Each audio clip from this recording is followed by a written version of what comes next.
তো আপনার কিডনি যে নষ্ট হইতেছে, ড্যামেজ হয়ে গেছে বা ড্যামেজ হচ্ছে, কি কি লক্ষণ মনে রাখবেন? একটা দুটা লক্ষণ বলতে পারবেন?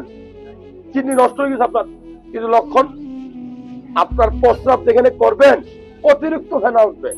কেন? ওটার সাথে অ্যালবুমিন যায়, কি যায়, বা প্রোটিন যায়। মনে রাখবেন, পানির মধ্যে দু তিনটা ডিম ভাঙ্গা এই খালা যদি ঘোড়া মারে, পানির মধ্যে কি ফেনা ওঠে? আর ডিমে কি থাকে? সবচেয়ে বেশি প্রোটিন থাকে। আর প্রস্রাব যেখানে আপনি করবেন, যদি অতিরিক্ত প্রস্রাবে ফেনা উঠে, তাহলে আপনি বুঝবেন আপনার কিডনিতে সামথিং ইন রং, খারাপ হতে ধরছে, দ্রুত ডাক্তার কাছে যাই। Number one. নাম্বার টু, আপনার প্রস্রাবের কালার চেঞ্জ হয়ে যাবে, স্বাভাবিক থাকবে না, লাল হয়ে যাবে, রক্ত যেতে পারে কালার চেঞ্জ হয়ে, ঠিক না?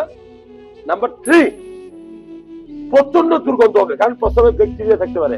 মানে দুর্গন্ধ তো নর্মালি প্রস্রাবের গন্ধ আছে, জানাল গন্ধ, কিন্তু ওই সময় মারাত্মক দুর্গন্ধ হবে, দুই পাশে ব্যথা করবে, খাওয়ার রুচি থাকবে না বিলকুল, মুখটা শুকনা শুকনা হবে, ফ্যাকাশে লাগবে, রক্ত শূন্যতা, কারণ কিডনিতে রক্ত তৈরি করে, তো রক্ত তৈরি হচ্ছে না, রক্ত শূন্যতা ভাব থাকবে, খিদা থাকবে না, হ্যাঁ, কিন্তু বমি বমি ভাব হইতে পারে, শরীরে চুলকানি হইতে পারে।